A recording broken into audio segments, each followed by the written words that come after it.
परमो धर्म की आचार्य कुंद कुंद भगवान की आचार्य गुरुवर से ज्ञान सागर की जाए।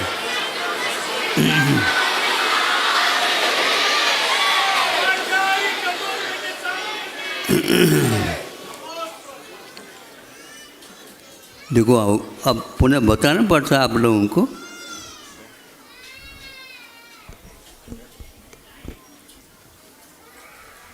एक आधा मिनट आपके लिए देता हूँ ताकि इस बारे में आप सोचो।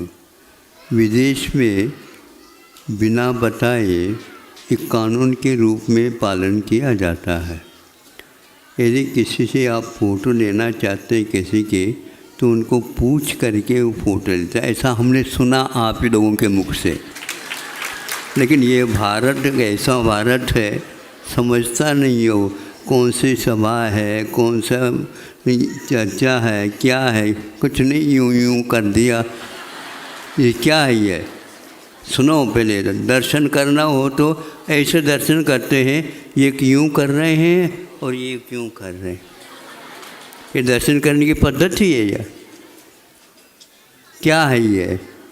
और संकल्प करके आप कहाँ पर रख रहे हैं ये भी आपको मालूम नहीं।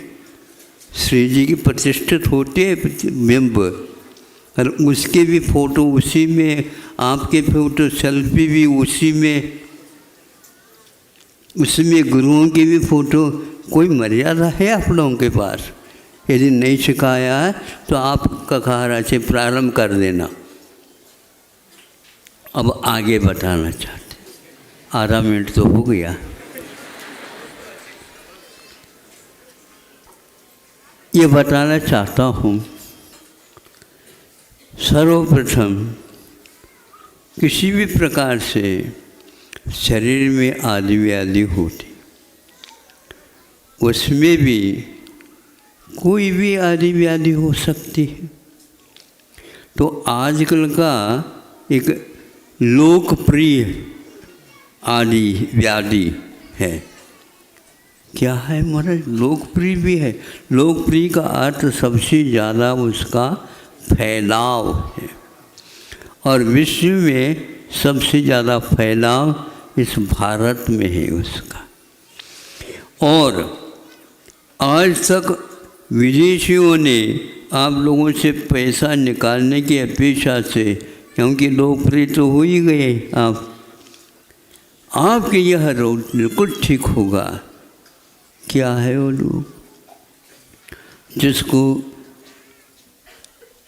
एक प्रकार से मधुमेह बोलते हैं ना, हाँ, शुगर की बीमारी, डायबिटीज या इंग्लिश में, क्योंकि कुछ लोग तो हिंदी और वो जानते ही नहीं, क्या कर सकते हैं, और हमें इंग्लिश आते हैं। हम कैसे बताए? फिर भी उनका ये प्रचार आज तक सुना हमने भी, क्योंकि 50 वर्ष से ये व्रत देना अपना काम तो होता, आते हैं इस प्रकार के देते हैं। अब उसमें एक डॉक्टर भी आए, जिस रोग की बात मैं कह रहा हूँ उस रोग से वो भी ग्रसित है, और वो दूसरे के लिए दवाई भी दे रहे हैं, और स्वयं के लिए वो विश्वास नहीं उसके ऊपर। पूछा हमने, क्यों महाराज? यह सिद्धांत है, इस रोगों में ये रोग बहुत दीर्घ न समझे, बहुत कालीन चिकित्सा अपेक्षित रखता है, इसलिए। और दूसरा ये पक्का है कि इसमें 2 घंटे 1.5 घंटे इत्यादि की बार आप भोजन करते रहिए, ताकि इसका नियंत्रण बना रहे। इसका इलाज तो है ही। अब ये बात तो हमें पहले से बांध दिया उन्होंने, किंतु एक लेख पढ़ा था, वह यह है, जापान में यह वैज्ञानिकों ने सिद्ध किया है, अनुभव किया, जैसे उनकी पद्धति होती है अनुभव की सिद्धि की। 10,000 व्यक्तियों के ऊपर इसका प्रयोग किया उन्होंने। अब इसके ऊपर विश्वास रखो या न रखो, उनका ये कहना है उपवास के द्वारा यह शुगर की बीमारी नियंत्रण ही नहीं ठीक हो जाती। अब हम आचार्य स्वामी समंतभद्र की ओर आते हैं। चूँकि रत्नगढ़ श्रावकाचार्य आप लोगों के लिए प्रिय है, हर एक श्रावक इसका आस्था के साथ अध्ययन करता है और कथनचित वह अपने जीवन में इसका प्रयोग भी करता है और घर में भी प्राय करके दादी इत्यादि के माध्यम से कथा अथवा यह रीति नीति सुनाई जाती। अपने यहाँ 11 प्रतिमा में 2 प्रतिमाएँ ऐसी हैं। दूसरी प्रतिमा में 12 व्रतों का उल्लेख विवेचन मिलता, अलग रूप से शाम अपने संलेखना भी है और कोई उसी में मिला करके 12 व्रतों में लेते हैं। अब उसमें दूसरी प्रतिमा में एक प्रोषद व्रत है, एक प्रतिमा में एक व्रत है प्रोषद व्रत, और चौथी प्रतिमा में जाकर के प्रोषद उपवास है, प्रोषदोपवास। पुनः यहाँ पर भी प्रोषद और वहाँ पर भी प्रोषद, ये क्या मामला है? ये मामला सही यह है, मान लो आपने अर्थशास्त्र लिया, अपना विषय बने, अब मान लीजिए उस वह 3 साल लग में पूर्ण हो जाता है, तो 12वीं के बाद 1, 2, 3 इसमें वह पूर्ण हो गया, स्नातक हो गया। पहले वर्ष में भी वही अर्थशास्त्र चल रहा था, दूसरे वर्ष में भी वही अर्थशास्त्र चल रहा है, और तीसरे में भी वही अर्थशास्त्र चलेगा।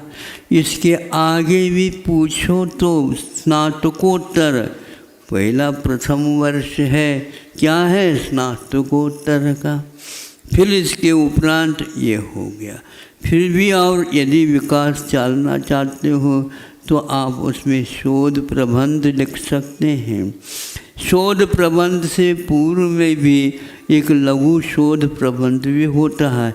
ये हाँ तो कहो तुम लोग, हमने सब सुनी बातें आपको कह रहा हूँ, आप लोग अध्येता हो, लेकिन उसकी भी लाज रखो, इतना पैसा खर्च किया। यह जिस प्रकार 12वीं के बाद से कितने हो गए गिनो नहीं उंगली से, अब बताओ तो कितने स्नातकोत्तर कितने वर्ष हो जाता है? हाँ, अब ये देखो पक्का हो गया। तो इसमें कोई अंतर है क्या? नहीं महाराज, बहुत अंतर है। अभी मैं सुने शोध प्रबंध के बाद भी और एक प्रबंध है, वो क्या है? वो मानद उपाधि मानी जाती है, ऐसा हमने सुना था। जो कहते हो आपके सामने रख देता हूँ, जिसको डेलिट बोलते हैं आप, है ना। तो ये सब कक्षाएँ हैं, उसकी कोई कक्षा नहीं होती, वह अंतरिक्ष में चलता है, उसका कक्ष ही ऐसा है। उसमें सुना था कि विशेष रूप से उसी विषय में जो कुछ भी बचा कुचा अथवा विदेश इत्यादि में भी उसकी क्या परंपरा है, उसके बारे में भी बहुत अवशिष्ट जो विषय है, जिसको सिद्धांत ग्रंथों में चूलिका बोलते हैं, पुनः उसी का विशेष विश्लेषण और शेष जो रह गया है विषय, उसको व्यवस्थित करके एक पुस्तिका का निर्माण किया जाता है, वह भी एक विषय है। तो यहाँ 2 ही प्रतिमाओं में प्रोषद व्रत और प्रोषदोपवास कहा है। इसमें कोई अंतर है कि नहीं? दूसरी प्रतिमा वाला भी वही कर रहा है, तीसरी प्रतिमा वाला भी वही कर रहा है, चौथे में भी वही आ रहा है। तो हम ये कहते हैं ये अर्थशास्त्र एक साल में जो पढ़ाया वही अगले साल में है क्या? अर्थशास्त्र तो है उसका नाम। उसी प्रकार हम पूछना चाहते हैं इसमें अंतर क्या रखा है। इसमें अंतर ये कह रहे हैं कि प्रोषद व्रत जो होता है उसमें आपको उसकी एक पूर्व रेखा जिसको बोलते हैं रूपरेखा वो बताई जाती है और अनिवार्यता नहीं रहती है उसको इस ढंग से रख करके वह प्रथम वाला एकमात्र व्रत करके ही रहता है, आगे पीछे कुछ नहीं रहता। यदि अभ्यास के तौर पर करना चाहता है तो सप्तमी के दिन और नवमी के दिन भी एकासन कर सकता है। इसको उन्होंने प्रोषद माना है। प्रोषद का अर्थ एक प्रकार से सकृत भुक्ति, सुन रहे हो? हाँ, यह एक बार भोजन करना, वो भी कब? अष्टमी के दिन नहीं, किंतु नवमी और सप्तमी के दिन एकासन करो, फिर इसके उपरांत बीच में उपवास रखो। हाँ, उसमें यदि चाहें एकासन तो करना पक्का ही है, तो ये भी और नवमी और सप्तमी में भी। अब यदि चाहें तो अष्टमी के दिन केवल पानी लेकर के भी आप कर सकते हो। ऐसे कहीं कहीं पर ध्वनियाँ निकलती हैं। ये क्यों कहा? यूँ कहा, इसलिए कहा कि इससे रोगों का निष्कासन भी जाइए। आज तो हमने धारणा कर ली।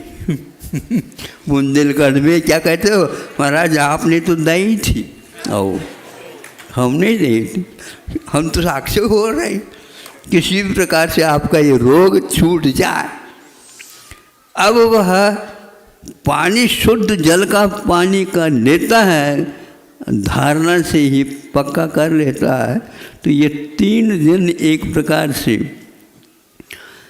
मिल करके आपका सब ठीक होती। इसलिए वह जापान का उदाहरण हमने दे दिया।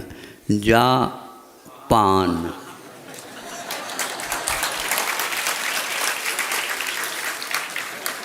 वहाँ पर भी आज चल रहा है, बहुत विश्वास के साथ चल रहा है। कुछ भी नहीं लो, सबसे अच्छा है, क्योंकि इससे शुगर नियंत्रित हो जाता। आपको या रत्नगढ़ श्रावकाचार्य के ऊपर विश्वास है या जापान के ऊपर? वैज्ञानिक सूत्र है तो वही करो। हमारे आचार्यों ने पहले ही थीसिस लिखी और आज आप लोग पढ़ पढ़ करके वही व्यवसाय करने में लगे हुए हो। अपने आप को निरोग बनाना है क्या? नहीं। हाँ, सैंपल के गोली आ जाती हैं, सैंपल में दवाइयाँ आ जाती हैं, सैंपल में अपने मरहम पट्टी आ जाती, सारे उसी को खा लेते और पैसा भी बचा लेते। ऐसा हो रहा है। भारत को हुआ क्या? ये पागलपन ऐसे क्यों हुआ है? वहाँ से पहले वर्षों तक तो उसका नियम का पालन किया, वह और ज़्यादा गड़बड़ में आया। वह रोग तो ठीक होगा ही नहीं, किंतु वह आपका मरण से तो बचा देता है, लेकिन जीते जी मर जा, ये हो रहा है। साइड में, इनसाइड में कुछ भी हो, साइड इफेक्ट क्या अर्थ होता है सुंदर जी?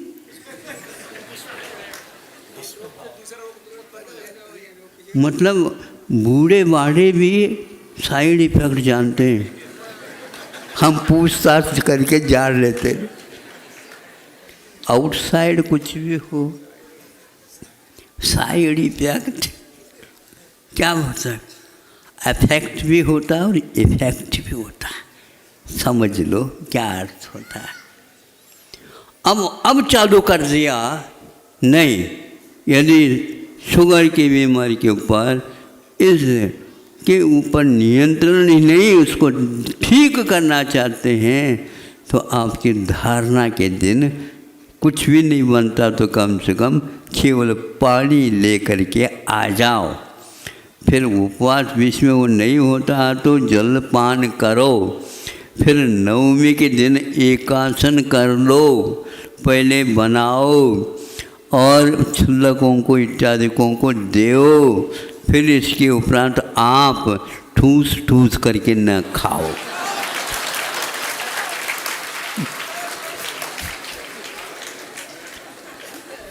हमारी भाषा आपको समझ में आ रही? ओ, ये है भारत। अब यही दूसरी प्रतिमा चौथे में चले जाएंगे तो आपको सप्तमी के दिन एकासन ही करना, और वह भी हल्का फुल्का। वह भी फुल्का कहने से पूड़ी नहीं, क्योंकि वो भी तो फूल थी। हाँ, तो वो नहीं मिलेगा महाराज। नवमी के लिए भी कुछ नहीं मिलेगा, सप्तमी के दिन भी कुछ नहीं मिलेगा, और बीच में देवता आ गई, उपवासी देवता। कैसे उपवास करेंगे? शक्ति कैसे रहेगी? सब शक्ति बिल्कुल बढ़िया रही, जैसे शास्त्रोक्त लिखा उसके अंदर करेंगे, पक्का है। इसलिए शास्त्र के ऊपर रखोगे विश्वास तो सम्यक दर्शन साथ चलेगा। और दूसरी प्रतिमा की असंख्यात गुणी निर्जरा ज़्यादा चलेगी।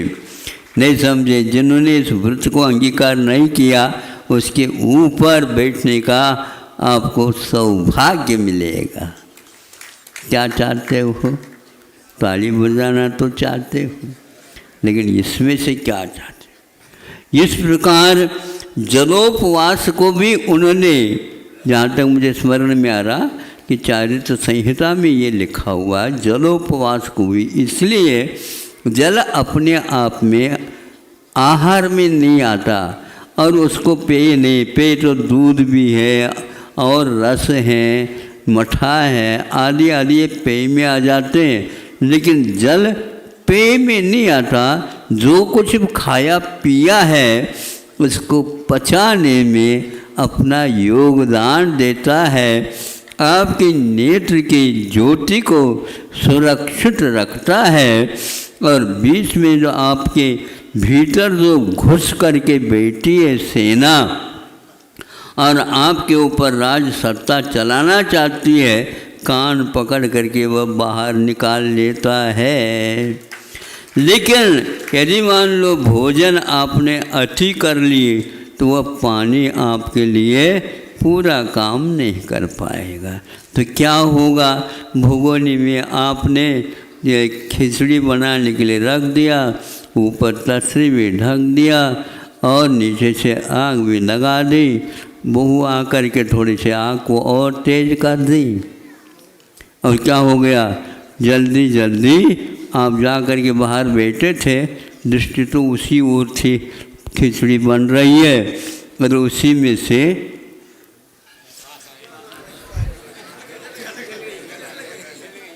हाँ, हमारे यूँ करने से आपको ज्ञान कैसे हो गया?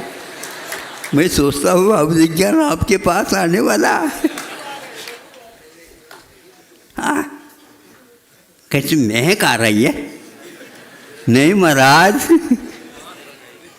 बास अथवा बदबू। अब खिचड़ी पक गई। क्या हो गया? पक गई। भागते भागते आ गए, एक ही बार में समझ में आ गए तो बहुत अच्छा। तो पानी पे ले लिया आए और ऊपर से उसको पानी डाल दे। अब खिचड़ी क्या खिचड़ी, खाचड़ी ये हो गया। क्यों? क्योंकि आप अनुपात से सब कुछ डाला लेकिन पानी की ओर ध्यान नहीं दिया। इसलिए आपको आधा भोजन करना है और दुगना पानी पीना है। दुगना का तो दुगना ही नहीं है, वो नीचे की ओर भी जाकर के जो बैठा है आहार एक भाग, उसमें भी जाता पानी, क्योंकि ये तरल है। जहाँ तक वह भीतर भी भरता हुआ और जो आधा था आप वहाँ तक पानी आ गया। फिर इसके उपरांत 4 आना, ये आधा हो गया तो 4 आना और पानी पी लो। समझे? ये आचार्य महाराज जी की बात मैं कह रहा हूँ, अपने तरफ से नहीं। ये हो गया, फिर 4 आना और भर दिया तो 12 आना हो गया। तो एक कितने 3/4 हो गया और 1/4 रिक्त रखा। क्यों रिक्त रखा? वह श्वासोच्छ्वास के लिए मदद कर सके। इसको आकाश तत्व बोलते हैं। सुन रहे हैं? समय आपका हो गया। आज प्रोषद करना हो तो प्रोषद करो, आज एकाद जलोपवास कर रहे हो तो जलोपवास करो, अथवा आप केवल जल ले करके रहना चाहते तो रह सकते हो। इस प्रकार आज आपके सामने कि एक प्रकार शोध ग्रंथ के साथ साथ हमारी परंपरा से आती हुई जो आगम की परंपरा है उसके ऊपर दृढ़ सिद्धांत रख करके आप लोगों को ये बहुत अच्छा धन्यवाद है, क्योंकि आपने बहुत शांति के साथ सुना। भीतर क्या खदबद हो रहा है आप जानो, लेकिन सही बात कह रहा हूँ। इसलिए जिसने यह विश्वास किया था कि मधुमेह शक्कर की बीमारी ठीक नहीं होती, आप दवाई लेते रहो और उसका सप्लाई हमारे पास भेजते रहो। हम एक पाई नहीं चाहेंगे। सर्वाधिकार सुरक्षित वाली बात यहाँ पर नहीं है, लेकिन आप लोगों का भी कल्याण हो, इस पक्ष से आचार्यों ने जो बात लिखी है हम ही लोगों के लिए लिखा है और उन्हें अपने कर्तव्य को उन्होंने पूर्ण किया। धन्य है यह आचार्य परंपरागत जिनवानी श्रद्धा का विषय नहीं, ध्यान देने योग्य। यूं ही श्रद्धा कर लो ऐसा नहीं चलेगा, इसकी ओर ध्यान रखो और अपने आरोग्य को सुधारो तो वैराग्य दिन दुगनी, आगे बोलो, रात चौगुनी। बिल्कुल, इतनी यदि गुणित क्रम से होने लग जाए, मैं समझता हूँ ये वक्त छोटा सा वक्त आपका कल्याण कर ही लेगा और उसके साथ हमारा भी कुछ हो ही जाएगा। अहिंसा परमो